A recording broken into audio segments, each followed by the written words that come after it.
Hi, Jacq Hackett here with my Friday thought from the world of solo consulting. So, in the past couple of weeks, I have had a few mentoring sessions with other consultants. And one of the common issues that's been on the table is isolation and their experience of feeling isolated as solo consultants. And I think it's a really common issue.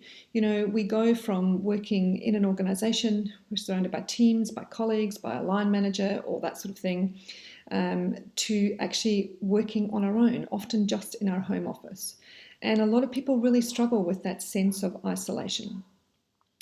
So I wanted to encourage you today, if that's happening for you, then what I suggest is that you find yourself some consulting colleagues. I think it's really important. I don't think we can operate, well without colleagues.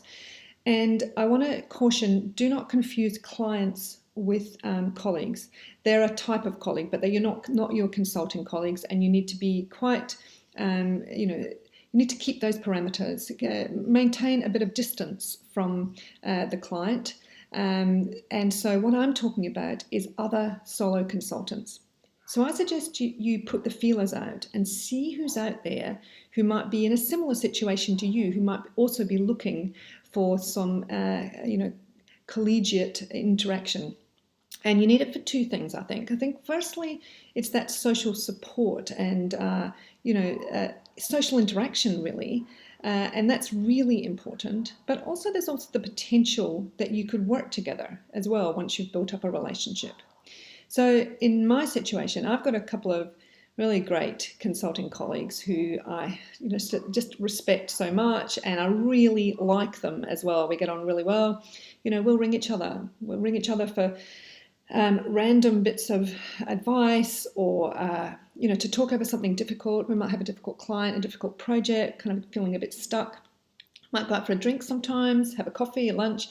It's great. It really, really helps. But also, we sometimes work together. So if a project is too big for one of us to do alone, or we can't fit it in within our existing workload, or it needs a different skill set, we will work together. And that is just fantastic. It really kind of is so good to work with another consultant on a project. So if this is happening for you and you're feeling that sense of isolation, I really encourage you to think about putting the feelers out and finding yourself some consulting colleagues. Because I'd hate for you to think about, giving up consulting, which happens for some people, just because you feel so isolated. So that's my Friday thought for this week.